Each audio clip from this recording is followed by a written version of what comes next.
हेमंत सोरेन के बाद झारखंड में फेमस हो रहा राहुल गांधी का हमशक्ल। झारखंड के मुख्यमंत्री हेमंत सोरेन अपने नए लुक को लेकर कुछ दिनों से बेहद चर्चे में हैं, लेकिन पिछले दिनों उनकी चर्चा एक और कारण से हुई। उनके जैसे दिखने वाले शख्स मुन्ना लोहरा के कारण। उनके हमशक्ल मुन्ना लोहरा हटिया के रंगमंच कर्मी हैं और बिल्कुल हेमंत सोरेन की ही तरह दिखते हैं। मुन्ना हेमंत की ही तरह दाढ़ी भी रखते हैं और बात भी करते हैं। हेमंत सोरेन के हमशक्ल के बाद अब रांची में कांग्रेस सांसद राहुल गांधी की हमशक्ल की भी एंट्री हो गई है। विधानसभा चुनाव की तारीखों का ऐलान होने के बाद शनिवार को राहुल गांधी पहली बार झारखंड दौरे पर पहुंचे हैं। इसी दौरान एक शख्स अचानक चर्चा में आ गया। शख्स का नाम नूर है, जो कांग्रेस सांसद राहुल गांधी की तरह दिखता है। शख्स रांची का ही रहने वाला है। नूर नाम के शख्स न केवल राहुल गांधी का हमशक्ल है, बल्कि उनकी ही तरह हाथ में संविधान की प्रति लेकर बात भी करता है। एक स्थानीय व्यक्ति नूर, जो खुद को झारखंड का राहुल गांधी बताता है, भारत जोड़ो न्याय यात्रा से प्रेरित होकर राहुल गांधी जैसा गेटअप रखा है। उसने कहा, राहुल गांधी आज यहाँ संविधान पर बोलने आ रहे हैं, इसलिए मैं उन्हें संविधान की एक प्रति भेंट करूंगा। वह सभी क्षेत्रों के लोगों से मिलेंगे और संविधान पर बोलेंगे। मुझे उम्मीद है कि वह आज मुझसे मिलेंगे और मैं उनसे बात कर पाऊंगा। मैं उनसे मिलने की कोशिश करूंगा। मुझे झारखंड का राहुल गांधी के रूप में जाना जाता है। किराएदार बना किडनैपर घुमाने के बहाने झारखंड लाया। बंगाल में गंगा सागर घूमने आए पुणे के बिजनेसमैन का उसके ही किराएदार ने अपने दोस्तों के साथ मिलकर किडनैप कर लिया। वे दोनों उसे लेकर झारखंड आ गए। फिर उसके बेटे को फोन कर 1 करोड़ रुपए की फिरौती मांगी। हालांकि पुलिस ने किडनैपरों के चंगुल से बिजनेसमैन को बचा लिया। बंगाल में गंगा सागर घूमने आए पुणे के एक अपहृत बिजनेसमैन को साहिबगंज जिला पुलिस ने बचा लिया। एक पुलिस अधिकारी ने बताया कि इस मामले में 2 अपहरणकर्ताओं को भी गिरफ्तार किया है। 3 अन्य अपहरणकर्ता भागने में सफल रहे। बिजनेसमैन की पहचान पुणे के यशवंत हीरामन विनोदे के रूप में हुई है, जो अपने किराएदार राजू के साथ गंगा सागर आया था। गैंगस्टर अमन साव लड़ेगा झारखंड से चुनाव। नामांकन दाखिल करने रायपुर कोर्ट से मांगी अनुमति। 28 अक्टूबर तक न्यायिक रिमांड पर है।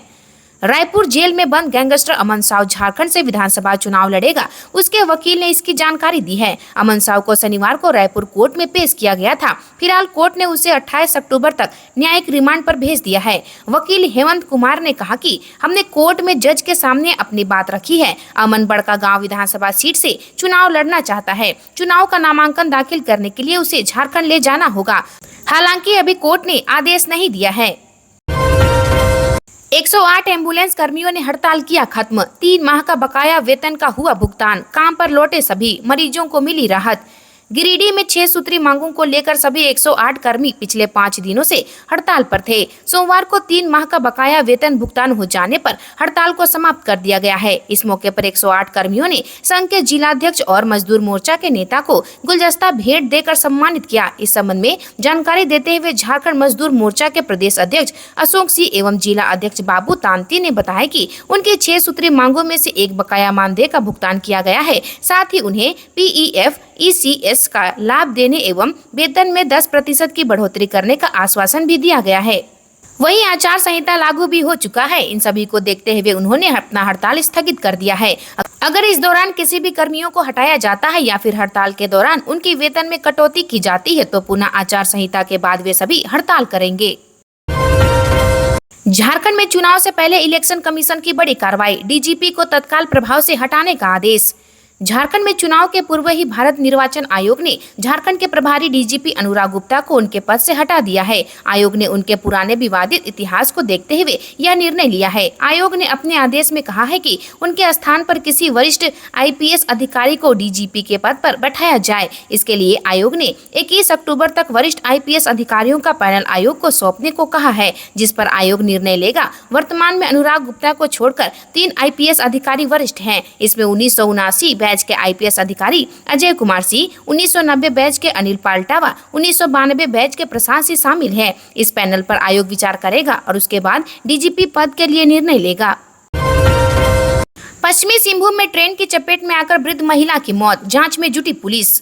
पश्चिमी सिंहभूम में ट्रेन की चपेट में आने से वृद्ध महिला की मौत हो गई है। घटना शनिवार सुबह चक्रधरपुर डिवीजन अंतर्गत बड़ा बाम्बो स्टेशन के पास की है। मृतक महिला की पहचान सानो महतो 70 साल के रूप में हुई है। पुलिस शव को अपने कब्जे में लेकर पोस्टमार्टम के लिए भेज दिया है। फिलहाल पुलिस हर पहलू की जाँच कर रही है। उनका कहना है कि जाँच के बाद ही इस बारे में आगे कुछ कहा जा सकेगा। जानकारी के अनुसार शनिवार सुबह फुच्चू डंगरी गाँव की रहने वाली सानो महतो चक्रधरपुर डिवीजन अंतर्गत पोटोबेड़ा गाँव के पास स्थित रेलवे पटरी पार कर रही थी। इस दौरान वह सामने से आ रही ट्रेन की चपेट में आ गई।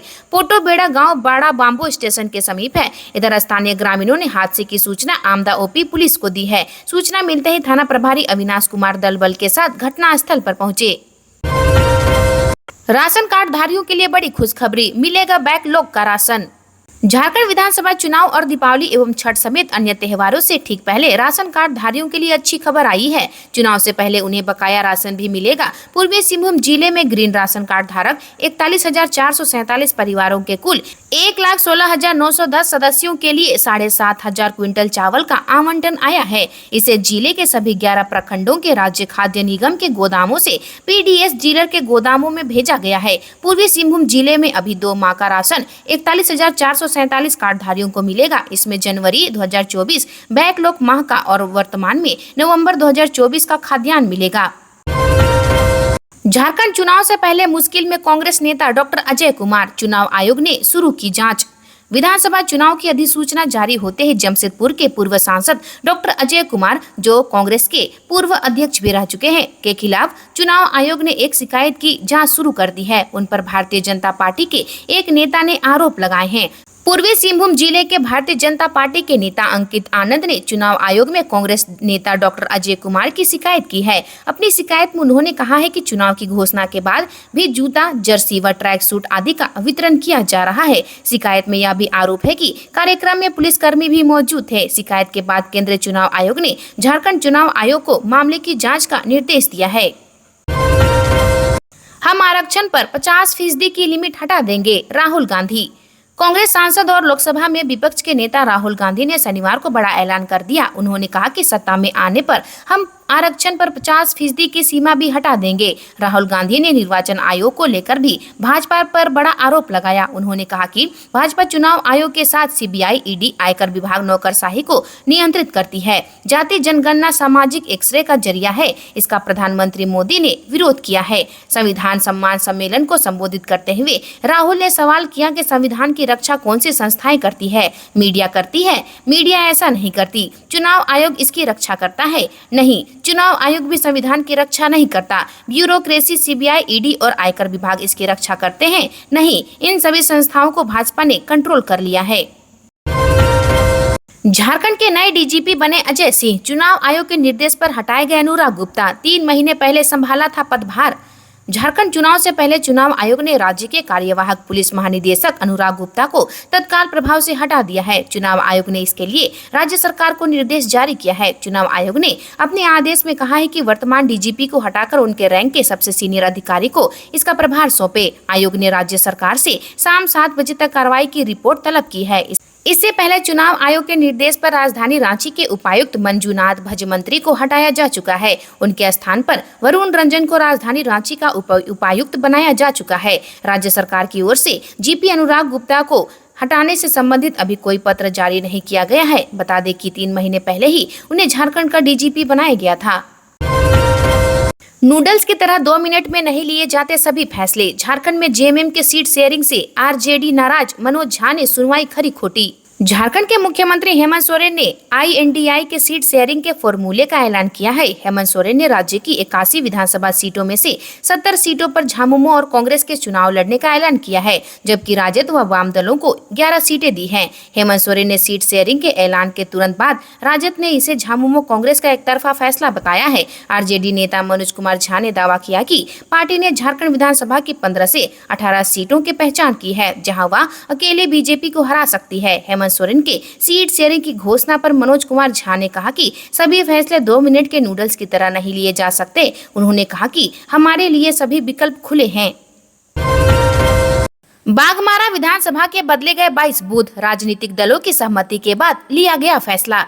धनबाद के बाघमारा विधानसभा के 22 बूथों को बदल दिया गया। विभिन्न राजनीतिक दलों की सहमति के बाद ये फैसला लिया गया है। लोकसभा चुनाव के बाद विभिन्न पार्टियों के प्रतिनिधि मंडल ने इसे लेकर एक बैठक की थी, जिसमें यह प्रस्ताव पारित हुआ था। नई अधिसूचना के मुताबिक अब बूथ नंबर 11 प्राथमिक विद्यालय भीम कनाली उत्तर भाग को अब आंगनबाड़ी केंद्र भीम कनाली डैम चल करो बूथ नंबर 53 में शिफ्ट कर दिया गया। इसके अलावा सामुदायिक भवन बिलबेड़ा बढ़ई बस्ती का बूथ आंगनबाड़ी केंद्र बिलबेड़ा 1 बूथ नंबर 55 की जगह guest house Hindustan zinc limited पूर्व भाग को मॉडल आंगनबाड़ी केंद्र चिताही बरमसिया बूथ नंबर 56 में कर दिया गया। 2005 के बाद पलामू प्रमंडल में राजद व जदयू का दबदबा खत्म। पलामू प्रमंडल की राजनीतिक जमीन पर कभी राजद और जदयू का कब्जा रहता था। आंकड़ों पर गौर करें तो राज्य गठन के बाद 2005 में पहली बार हुए विधानसभा चुनाव में राजद का प्रदर्शन बेहतर रहा था। इस चुनाव में पलामू प्रमंडल की 9 सीटों में से 5 सीट पर राजद ने जीत दर्ज की थी। इस 5 सीटों में गढ़वा से गिरिनाथ सिंह, मनिका से रामचंद्र सिंह, लातेहार से प्रकाश राम, विश्रामपुर से रामचंद्र चंद्रवंशी व पांकी से विदेश सिंह ने जीत दर्ज की थी, जबकि 2 सीट पर जदयू ने कब्जा जमाया था। इसमें डाल्टनगंज से इंदर सिंह नामधारी और छतरपुर से राधा कृष्ण किशोर ने चुनाव जीता था। बाकी की 2 सीट पर भवनाथपुर से नौजवान संघर्ष मोर्चा के भानु प्रताप शाही और हुसैनाबाद से राष्ट्रवादी कांग्रेस पार्टी के टिकट पर कमलेश कुमार सिंह ने जीत दर्ज की थी। खूंटी विधानसभा सीट पर बीजेपी का कब्जा, लेकिन पलायन और नियोजन की समस्या बरकरार। भगवान बिरसा मुंडा व मरांग गोम के जयपाल सिंह मुंडा की धरती खूंटी विवादित पत्थलगड़ी नक्सलवाद, उग्रवादी और अफीम की अवैध खेती से लेकर खेल प्रतिभाओं तक को लेकर चर्चित रही है। अनुसूचित जनजाति के लिए आरक्षित खूंटी विधानसभा में खूंटी शहरी क्षेत्र, खूंटी ग्रामीण, मुरहू प्रखंड व कर्रा प्रखंड की 13 पंचायतें शामिल हैं। 1951 में गठित खूंटी विधानसभा सीट पर पिछले 25 वर्षों से भाजपा के नीलकंठ सिंह मुंडा का कब्जा है। आजादी के बाद हुए देश के पहले चुनाव में झारखंड पार्टी ने खूंटी विधानसभा सीट जीती थी। उसके बाद से लगातार 3 बार खूंटी से झारखंड पार्टी के ही विधायक चुने गए। कांग्रेस ने झारखंड पार्टी से खूंटी सीट 1967 में छीनी थी। इसके बाद राज्य गठन तक एक बार छोड़कर लगातार खूंटी पर कांग्रेस का ही कब्जा रहा। वर्ष 2000 तक खूंटी से कांग्रेस के 7 विधायक चुने गए थे। 1977 में जनता पार्टी ने कांग्रेस को हराकर चुनाव जीता, लेकिन अगले चुनाव में फिर से कांग्रेस प्रत्याशी विजय हुए। राज्य गठन के बाद वर्ष 2000 से भाजपा के नीलकंठ सिंह मुंडा अब तक लगातार 5 बार खूंटी पर विजयी पताका फहरा रहे हैं। वह 1985 से लगातार 3 बार विधायक रही। कांग्रेस की सुशीला केरकेटा को हराकर विधायक बने थे। नगर आयुक्त ने छठ घाटों का निरीक्षण किया। छठ व्रत को देखते हुए नगर निगम के पदाधिकारियों का छठ घाटों का निरीक्षण शनिवार को दूसरे दिन भी जारी रहा। नगर आयुक्त योगेंद्र प्रसाद के नेतृत्व में नगर निगम के पदाधिकारियों का दल झील, छठ तालाब, ओकनी तालाब, खजांची तालाब सहित कई जलाशयों का घूम कर जायजा लिया। इसके सहायक नगर आयुक्त विपिन कुमार, अनिल पांडे, कार्यपालक अभियंता रमेश सिंह, कन्या अभियंता, प्रधान सहायक आदि शामिल थे। नगर आयुक्त ने सभी छठ घाटों की साफ सफाई कराने का निर्देश हेड जमादार दीपक कुमार को दिया है। इसके अलावा ब्लीचिंग पाउडर का छिड़काव करने और सभी छठ घाटों पर प्रकाश की उचित व्यवस्था करने का निर्देश दिया। छठ घाटों के आसपास एवं रास्ते में पड़ने वाली स्ट्रीट लाइट की मरम्मत कराने का निर्देश कन्या विद्युत अभियंता अविनाश कुमार को दिया गया। नगर आयुक्त ने बताया कि दीपावली और छठ के मौके पर पेयजल कोषांग नगर निगम को समय पर जलापूर्ति का निर्देश दिया गया है। तस्करी से छुड़ाए बच्चों के पुनर्वास की नीति हाईकोर्ट ने मांगी। ट्रैफिकिंग से मुक्त कराए गए नाबालिगों के पुनर्वास पर हाईकोर्ट ने सरकार से जवाब मांगा है। अदालत ने यह बताने को कहा है कि ऐसे बच्चों के पुनर्वास की सरकार के पास नीति है या नहीं, ऐसे बच्चों का पुनर्वास कैसे किया जा रहा है। 13 नवंबर तक सरकार को इसका जवाब दाखिल करने का निर्देश अदालत ने दिया है। मानव तस्करी की शिकार एक लड़की ने अब तक बरामद नहीं होने पर दायर याचिका पर सुनवाई करते हुए अदालत ने यह निर्देश दिया। अदालत को बताया गया कि 2 लड़कियों की तस्करी की गई थी, एक को बरामद कर लिया गया है जबकि दूसरी का पता नहीं चला है। सरकार की ओर से इस मामले में जवाब दाखिल करने के लिए 2 सप्ताह का समय मांगा गया। लड़की के मामले में लातेहार के महुआटांड थाना में वर्ष 2023 में प्राथमिकी दर्ज की गई है। आज के लिए इतना ही। मिलते हैं अन्य नई खबरों के साथ में। धन्यवाद।